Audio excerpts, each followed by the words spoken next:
Hello, my name is Gene Monterastelli, and I am the editor of TappingQA.com. And the video that you are about to watch is an interview that I did as part of the 24 Hours of Tapping. The 24 Hours of Tapping was a free event, which was a fundraiser for the Peaceful Heart Network. The Peaceful Heart Network provides training and trauma relief tools to those in war-torn countries, as well as working with refugees all over the world. They've been able to help out over 200,000 people all over the world. After you watch this video, if you find this video something that was useful, the very easy way that you can say thank you to the guest for giving their time and sharing their expertise is to go to 24hoursoftapping.com/support and make a small contribution to support the Peaceful Heart Network. Again, that is 24hoursoftapping.com/support, and I hope you enjoy this conversation.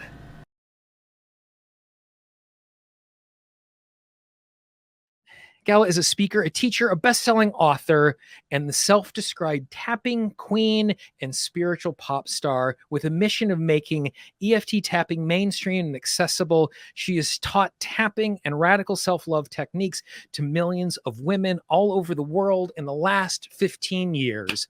Please, please, please welcome Gala to the stage. Hello. Hi, everyone. Oh my gosh, I'm so excited to see Hillary and Amy in the chat. These are like friends. And your people are showing up. Love that. So exciting. And thank you so much for having me, Jane. This is amazing.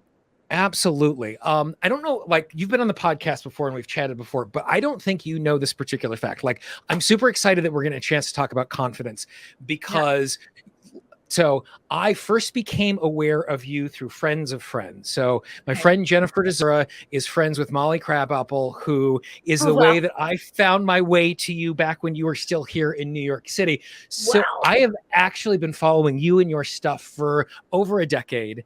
And the thing that I have always been so impressed by, and when you said that you wanted to talk about confidence, I thought this was perfect, that you are a person who, as I've witnessed from the outside and seen the stuff that you produce, as someone who is so supremely comfortable inside of your own skin, and like the way that you show up in the world is not the way that I show up in the world, but it feels like a truly authentic way of showing up in the world. So when you wanted to talk about confidence, I thought that was the absolute perfect fit for our conversation today.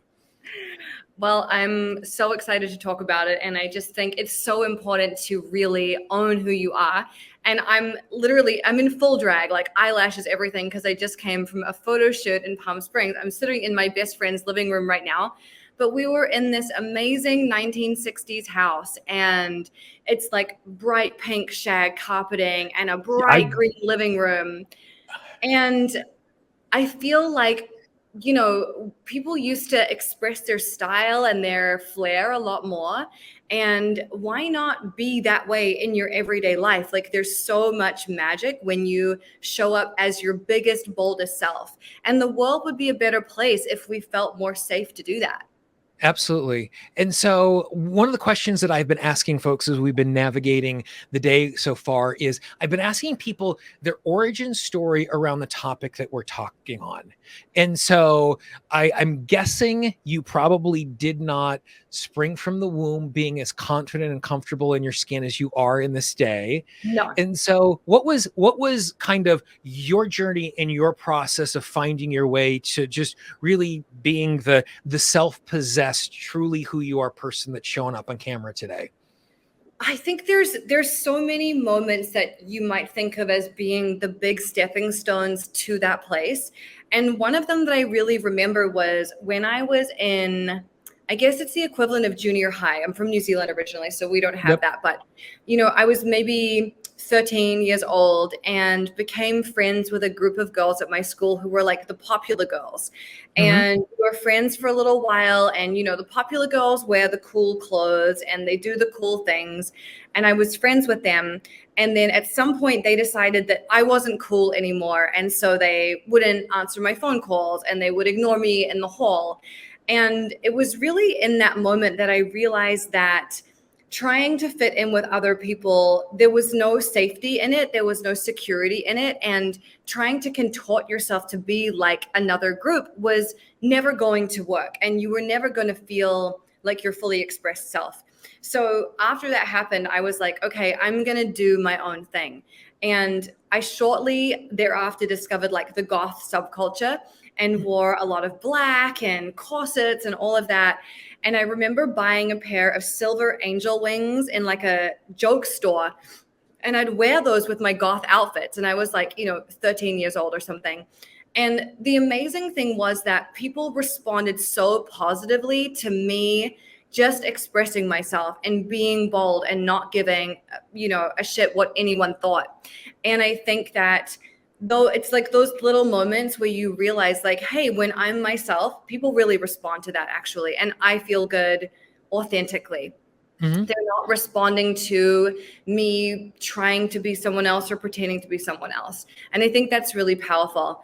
And then I think also, moving to New York City from New Zealand, you have to learn to be confident because Right. in New Zealand, we have a real habit of like downplaying our strengths and our power and our everything. And there's this thing in New Zealand and Australia called tall poppy syndrome, which is if you seem like you're too fond of yourself, then people will be cruel to you. They'll try and cut you down. And America is kind of different. Like they actually love someone who talks themselves up to a certain degree. And so when I moved to New York, I really had to learn to talk about what I did confidently and own it because otherwise nobody would have listened to me. Mm-hmm. And, New York is make it or break it. I was like, I have to pay my rent. I'm going to go all out here. I am not going to be homeless in New York. I'm not going to have to move back to my parents' house in New Zealand. Like if I have to be more confident to do this, then that's what I'll do. So now that we've navigated all of that, and I know you spend a lot of time working with folks and helping them to build that particular thing. It is great to aspirationally say, I'm going to be comfortable inside of my own skin. And most of us will find a couple of places inside of our life where we have that thing. Maybe it's a particular setting inside of work that we do, a hobby that we have around a small group of friends.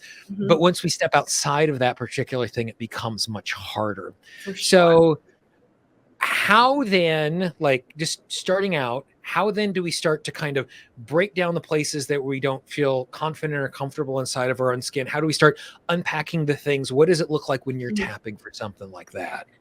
I think I've been tapping since 2006. I learned it such a long time ago.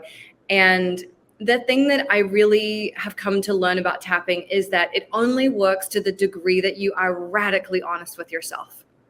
Yeah. And you might think that your issue is this, but you really have to be truly soul searching and be like, actually, it's this thing that's way, way deeper. And so there is a lot of courage that's required to get to that place. But once you then know what you want to work on, I think that there's so much power in just tapping to release the smallness. And a lot of it is historical. A lot of it is, what I saw growing up or, how my mother modeled, what a woman should be like. Or, did you have a boyfriend that said something like, I don't like it when you wear bright colors or, whatever it is that you're working on with regards to confidence. And a lot of it is historical, and just releasing those old stories. And I think that in tapping, we talk a lot about forgiveness of the self, but there's a lot of forgiveness of other people that can be extremely powerful. And letting those people off the hook from your past, because often, in fact, almost always, they had no idea that what they were doing was hurtful or imposing some kind of limitation on you. So forgiving ourselves as much as we're forgiving other people and not letting it be that what they did was okay, but just maybe acknowledging that they didn't know what they were doing.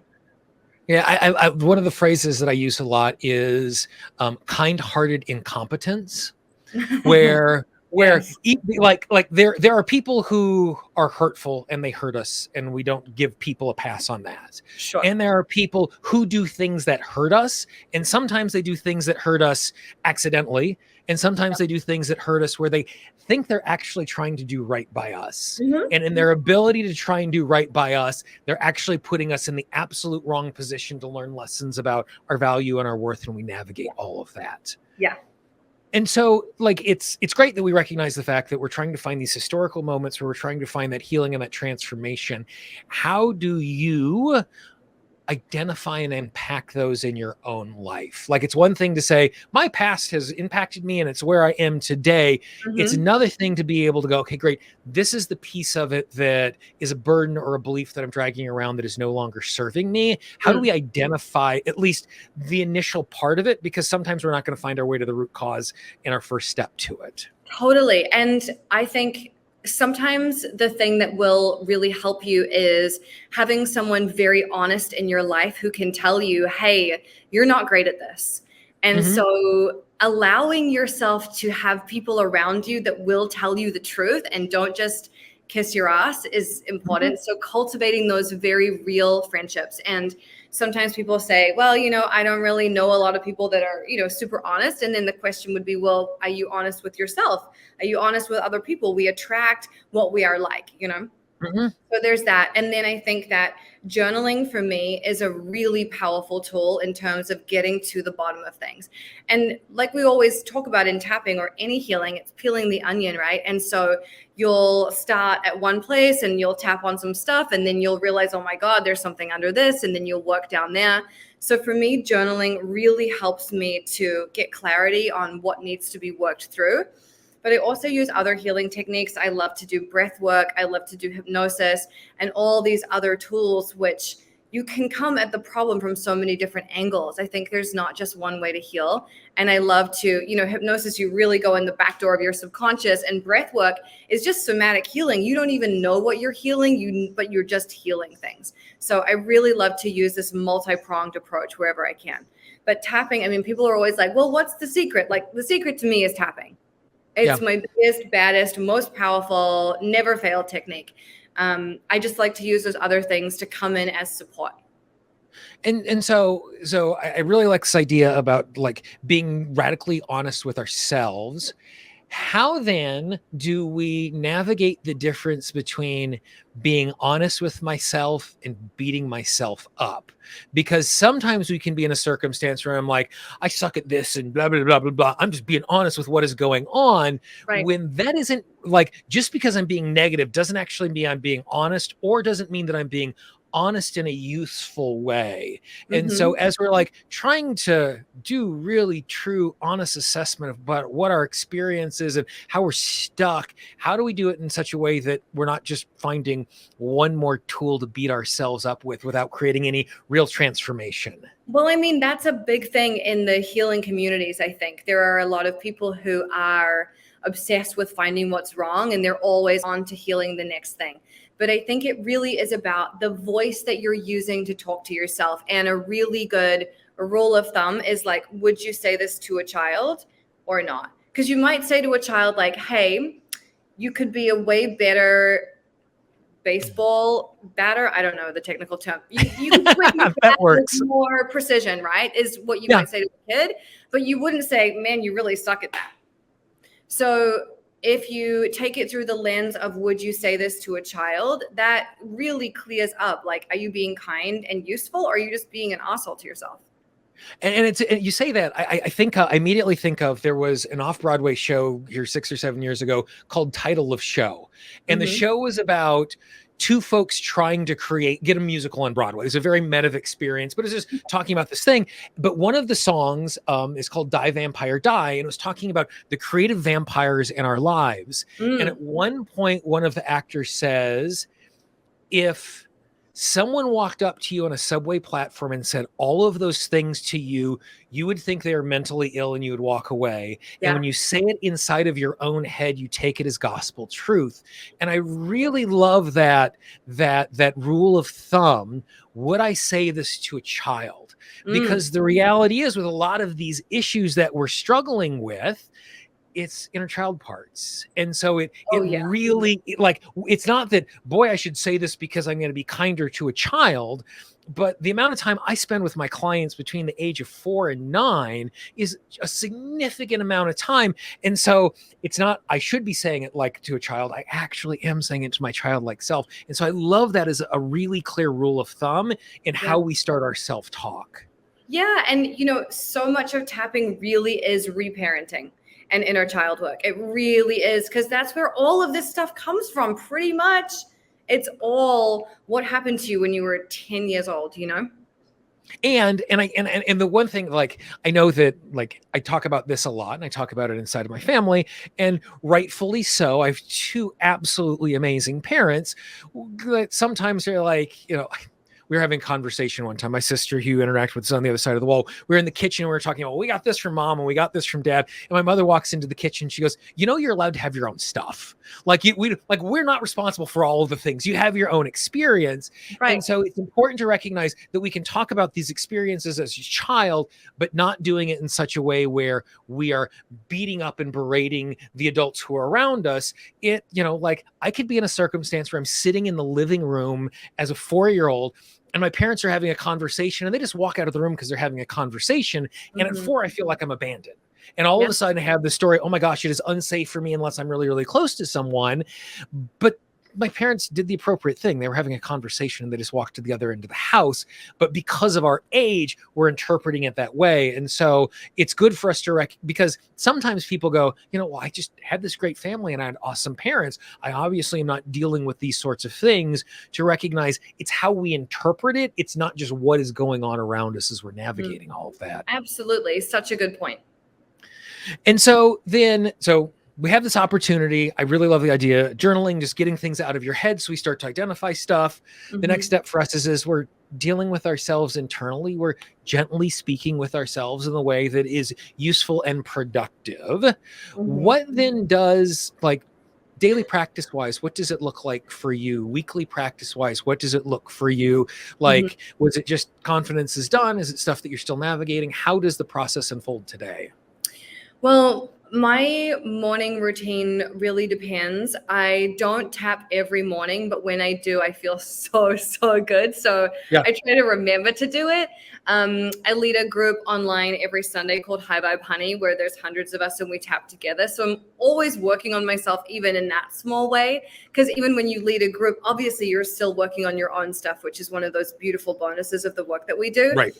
But, you know, I think when it comes to something like confidence, there are so many like different areas of your life, right? So you may be confident in like how your body looks, but you're not confident in like, oh my God, my like skin is getting older and I don't feel good about that. Or you might not be confident intimately or with a romantic partner, or you might not be confident in your business, or you might not be confident going to the gym. So confidence is such a huge topic. It's really just about having ability in these areas that matter to you and being able to execute whatever it is that you want to execute, whether it's like, I want to have the courage to go to the gym and do a squat, or whether it's, I want to have the courage to start a business, or, you know, put a video up on YouTube, or, you know, whatever it is, start a family, tell my boyfriend that I want to be married. And that's like my bottom line. So many places that we need to develop that confidence so that we can actually have the life that we want. And so would it be okay if we do some tapping right now around some of those confident issues? Totally. Do we want to pick a specific arena? Do we just want to tap on let's being do this. Those of you in the chat box right now, type in an area that you're struggling with confidence. We'll have a couple of things bubble up, and whatever strikes your fancy will go after that particular thing. Cool. I love that.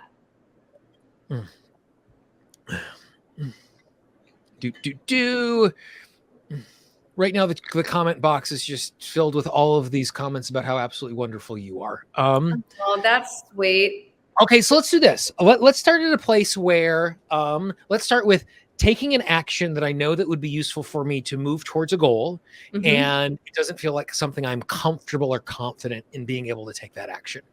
Yeah, easy. Okay. Oh, we've got showing up in business, believing in myself as I start my new coaching business, being myself in my business. Okay, great. So I say, let's do some work on being able to take the action, even though we're afraid to take the action, whatever that is for you guys personally. So I don't know how everybody has been leading tapping on this amazing. Everybody's doing it in the way that makes the most sense for them. So please bring your flavor and style to this.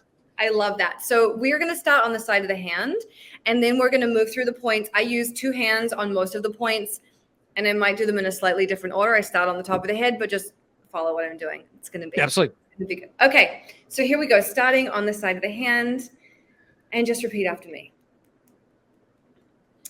There's this action that I really need to take. There's an action that I really need to take. And I can see where that action could lead me. And I can see where that action will lead me. And it's a beautiful vision. And it's a beautiful vision. It makes my fingers tingle with excitement. It makes my fingers tingle with excitement. But there's this part of me. But there is a part of me that is resisting taking the action. That's resisting taking action. I'm procrastinating. I'm procrastinating. I'm self-sabotaging. I'm self-sabotaging. I put it to the bottom of my list every day. I put it at the bottom of my list every day. And I know that this action would change things for me. And I know this action will change things for me. But yet I'm still resisting it. Yet I'm still resisting it. I don't know why I'm resisting it. I have no idea why I'm resisting it. But I know that this blockage I'm feeling. But I know this blockage that I'm feeling is holding me back from becoming my most amazing self. Is holding me back from becoming my most amazing self. And even though this is going on. And even though this is going on. I deeply and completely. Love and accept and forgive myself. Love, accept, and forgive myself. And maybe anyone else who's involved. And maybe anybody else who is involved. Whether it's their intention or not. Whether it's their intention or not. All right, take a deep breath in, hold it at the top and let it go. How's everyone feeling? Is there any tingling? Is there physical movement? Do you feel? So we go through that. Like the first thing I notice is just like expansion. Like I do, like there is just more space as I think of some tasks that need to get done. It doesn't feel like I'm ready to like jump off the line and do it right now. Yep. But there's certainly capacity as kind of the first step inside of that. Yes. And we're just getting it started, right? We just like turned the engine on and now we're going to go in there and start changing some stuff. So let's start tapping on the top of the head and you're just going to follow these points. So here we go. I want to feel supremely confident. I want to feel supremely confident. I want to feel like nothing could stop me. I want to feel like nothing could stop me. I want to feel like I will demolish the obstacles in my way. I want to feel like I'm going to demolish the obstacles that are in my way. And I know I'm so capable. And I know I am so capable. But for some reason, I'm just putting it off. And it's tempting to want to beat myself up about this. Why can't you just do it? It's not that hard. Just get it done. But this punishment I'm piling on myself. Is not making me feel better. And it's not making me do the thing. So as Louise Hay would say, you have been criticizing yourself for years. And it hasn't worked. Why not try approving of yourself instead? Maybe I can love myself into action. Maybe I can remember that I am fabulous. Whether or not I do this stupid action. Because my worth is not contingent on me doing this thing. I don't ever need to do this thing, actually. So what if I just take the pressure off? What if I just say, fuck it, I'll do it when I feel like it? I'm ready. And even just saying that makes me feel more relaxed. And as I let myself just be, And as I let myself just be, the thing I want to do seems less overwhelming. the thing I want to do feels less overwhelming. And it feels more doable. And it feels more doable. And I can kind of see the steps in my head, and they're simple. And I can kind of see the steps in my head, and they're simple. So these steps I want to take So these steps I want to take don't need to be a big, hairy deal.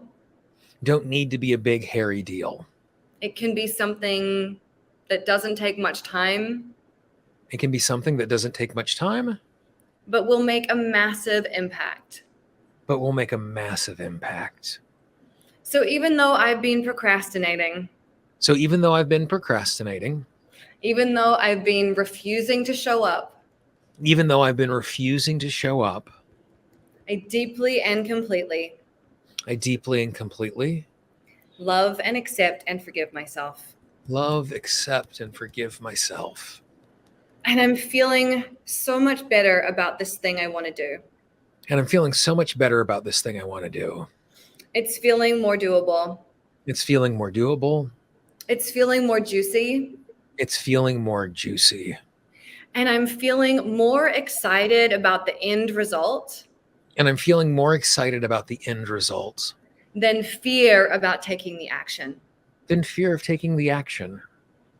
So even though I've been putting it off, So even though I've been putting it off, that's in the past and I can let it go. that's in the past and I can let it go. And I get to tell myself a new story, And I get to tell myself a new story, which starts right now. which starts right now. Okay. Deep breath in, hold it at the top, let go. And that is really being kind to yourself. Mm-hmm.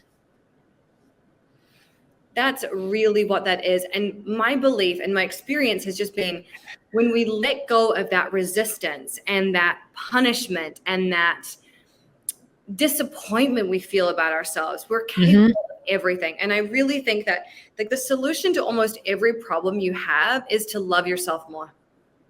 Yeah. I mean, it's so interesting the permission that we give the people in our lives, and it's a standard that we hold ourselves to a standard, and we're able to be gentle with the people around us, where we're able to see the context in which they are taking action, and we're not willing to see the context in which we are taking action, and we just assume, well, I know what I want to do, and therefore I should be able to do it because these are the steps, and it's obvious and it's clear. Where we're able to look at other people and go, oh yeah, it's hard because, and I understand why it's hard because. Yeah. And I think there's also so much power in taking those little moments, even like with journaling or whatever, to really sit back and assess, like, what have I done in the last 6 months, 1 year, 5 years? Because we so often forget to celebrate those little things. Like my life has changed so dramatically in the last 2 years and so powerfully, but still sometimes I sit in my kitchen and I'm like, nah, nothing's working. Like, you got to switch up your perspective so that you can really get in tune with that. And that's because of the negativity bias that lives in our subconscious mind. Like we are alive as a species because we got really, really good at recognizing things going wrong so that we could prevent them, you know? So I live in a 6th floor walk up here in Brooklyn. And so every single time I walk out the front door, it's 78 steps back up to my front door. And I in love the that 9 you counted them. I know exactly how many it is. Yep. 3 up to the first floor and 15 up every floor after that. But in the 9+ years that I've lived in this apartment, I have tripped exactly 3 times walking up those stairs. And I've walked up those stairs multiple times today, just getting ready for the morning, and I have no recollection of being in the stairwell. But those 3 times, I can tell you exactly where I was in the building. I can tell you which of the other tenants in the building were there. I can tell you the exact size and shape that the milk jug make when it burst open and went everywhere. And we remember the things that go wrong. The things that go right, we immediately go, well, of course I could do that particular thing. And we just go, yeah, of course, it's par for the course. I was capable of doing it. I was doing it. Therefore, it's not a big deal. At the beginning of the pandemic, as I was trying to take care of myself, I realized time to treat myself like a 6-year-old. I went to the Duane Reade and I bought some gold stars. And I made a little self-care chart. And every Oh, single day I gave myself my little gold stars when I did all of the things that I needed to do. And when I completed the entire role in my living room, I literally went, pop, gave myself a high five and said, yes, you did everything that you were supposed to today to do that sort of thing. And love that. recognizing the fact that I was treating myself like a 6-year-old because that's the way my subconscious mind likes. My subconscious mind is a 6-year-old, and just giving myself permission to go, yes, I'm going to celebrate the tiny victories all of the time. Now, I Mm, celebrate them proportionally. It's not sure. like I made my bed and then I go buy $600 pair of shoes. Like that is a disproportionate reward in that particular case. Yes. But it's important to be celebrating those things. I think it's really good that you're recognizing that it's like we need to re-remind ourselves of the good things that we are doing. We really do. And, I have a Peloton bike at home, which I love. Mhm. And one of the best parts of the class is at the end, they say, like, give yourself a hand. And when I first started riding Peloton, I thought that was really cheesy and stupid. Mhm. But after a while, I would like just clap. And I realized like you're actually rewarding yourself for doing it. You're letting yourself know, like, hey, you did a hard thing and that's awesome and good for you. Yeah. And what that does is that then also builds the, like, that Pavlovian response. I now know when I do the thing, I'm going to get a chance of the endorphin rush of going, I'm doing a good job. And I'm training myself for my regular emotional disposition towards myself as appreciation for me doing the work that I'm doing. Yeah. And for me, I find it's not always like, I find it just as important for me to celebrate my effort as it is for me to celebrate my successes. It's Mm. not that I'm not only celebrating when I finish the thing. I Mm-hmm. celebrated like I'm going to sit here and I'm going to spend 2 hours working on this project today. And Yeah. like I know the amount of content that you create, you might be in this circumstance. There are times where I sit down to create a piece of content, and at the end of 45 minutes, the only lesson I've learned is that's exactly how I'm not going to teach this particular thing. Like I have the idea, this is the way we're going to do it, and I wrestle and I rearrange and I rewrite, and I'm like, yes, that's not it. And if I was only going to celebrate creating the piece of content, then Mm. there's nothing to celebrate. But going, I gave it an honest try, I spent my 45 minutes on it. I lived up to my commitment, and I'm closer to having the thing I want to have, even though I didn't create it today. Yeah. That's worth a minor little celebration as well. That helps me momentum going as we step into this. Absolutely. So, so important. And, all of this is about making yourself feel good so that you're more capable to live your best life. And Mhm. so the gold star stickers, I think Haley in the chat is saying she gives herself rainbow stickers, me Yeah. clapping when I'm on my Peloton, like all these little things are so important. And I think people take life so seriously. You don't need to do that. It's Yeah. optional. Yeah. And I mean, for me, like in almost every circumstance, I am more creative and I am more successful when I am playful. Mm. Just working from a place of playful and curiosity makes it easier. And and there's a different, I think the other thing that you're touching on there is a difference between serious and grave. Mm. Like I take my business seriously, but it's not a No, grave endeavor. It's a fun no. endeavor, which makes it easier to show up in that particular way. Yeah, you pour your best energy and intention into it and you do your best job possible, but you also can be like, it's all okay. Like, I'm not going to die if this thing doesn't work today. Yeah. Yeah. I have another comment in the chat box. We were talking about things to be tapping on. Someone Mm. wants to just be confident while talking to other people. So it's not even taking an action, but it's just being present. You want to do a little tapping on helping us to talk to people in a way that feels safe and comfortable? Yeah, totally. Let me drink some more water. I hope everyone is like being Abs- extremely. Also, I'm in Palm Springs. It's like 115 degrees. It is unbelievably hot here. Mm. Fancy that. You went into the middle of the desert and it's hot. I know, shocking, right? Absolutely shocking. Okay, so tapping on talking to other people, is that what the Yeah, topic? being confident talking to other people. Yeah. Okay, let's do that. So let's start on the side of the hand here and just repeat after me.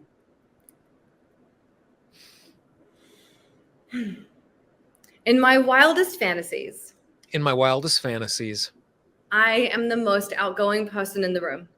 I am the most outgoing person in the room. I swan in with total confidence. I swan in with total confidence. I can talk to anyone. I can talk to anyone.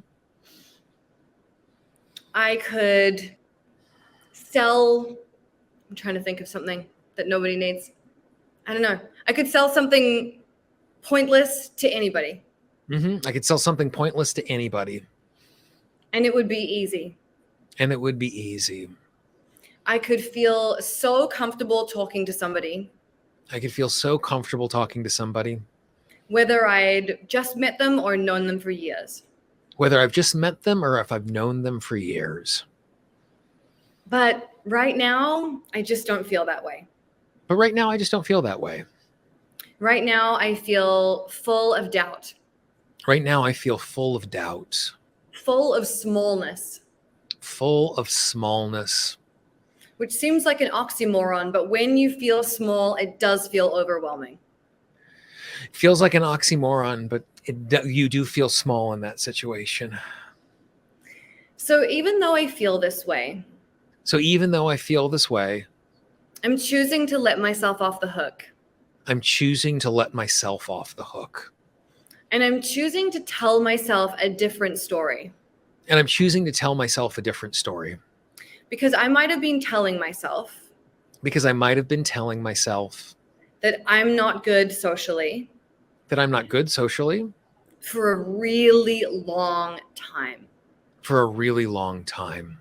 And maybe other people have been telling me that too. And maybe other people have been telling me that too. But the good news is. I get to be whoever I want to be. I get to be whoever I want to be. And I get to be confident talking to others. And I get to be confident talking to others. And I get to feel good when I look them in the eye. And I get to feel good when I look them in the eye. And it gets to be easy. I don't have to go to some socialization boot camp to learn it. I don't have to go to some socialization boot camp to learn it. I can just decide today. So even though I feel small and afraid. I deeply and completely. Love and accept and forgive myself. And anyone else who made me think I suck at this. And anybody else who made me think I suck at this. Because it probably wasn't their intention. So maybe I can let them off the hook too. All right, on the top of the head. I'm willing to be more outgoing. I'm willing to feel confident. I'm willing to be open in a new way. And I'm willing to give myself the opportunity. To prove that I can do this differently. Because the thing is. I'm a magnificent person. And being shy and quiet. Is actually robbing people of what I have to offer. What if I could meet somebody? And tell them something that could change their life? But because I'm afraid. It stays locked inside me forever. And they're confused for years as they try to figure it out. I could save someone so much time. I could offer them love and support. I could offer them a solution. Or I could just ask some questions that help them answer it for themselves. Being confident when talking to other people. Is not about telling the craziest story. Or trying to be the most interesting person in the room. It's about being present. and asking questions and asking questions and being genuinely curious. and being genuinely curious. And I know I can do those things. And I know I can do those things. So even though I've told myself I'm not confident in social situations, So even though I've told myself I'm not confident in social situations, I'm letting it go I'm letting it go because it doesn't serve me because it doesn't serve me and it doesn't serve anyone else. and it doesn't serve anyone else. I can love myself into being different. I can love myself into being different. I can give myself a whole new perspective on life I can give myself a whole new perspective on life by simply being willing to be different. by simply willing to be different. I am capable of talking to other people, I'm capable of talking to other people, and I get to start small if I want to, and I get to start small if I want to, but I want to start soon. but I want to start soon. And so it is. And so it is. All right. Deep breath in. Hold it at the top. Let it go. How's everyone feeling? Oh, fabulous, fabulous, fabulous. Good, good, good, good. Excellent. Very good. Well, thank you very much for sharing your wisdom and your insight. Winsight is wisdom and insight smashed together. I've just created a new word. Copyright that word. Winsight. And also, like, thanks for spending some time with us as you are far from home, off doing things in Palm Springs. We really, really, really appreciate it. Oh, it's my pleasure. Thank you so much for having me. And I hope everyone's having a great time and donating some money and really like contributing to this beautiful cause. And it's lovely to be here. And I'm so happy that I was able to make it. Perfect. Have a fabulous day, my dear. I'll talk to you soon.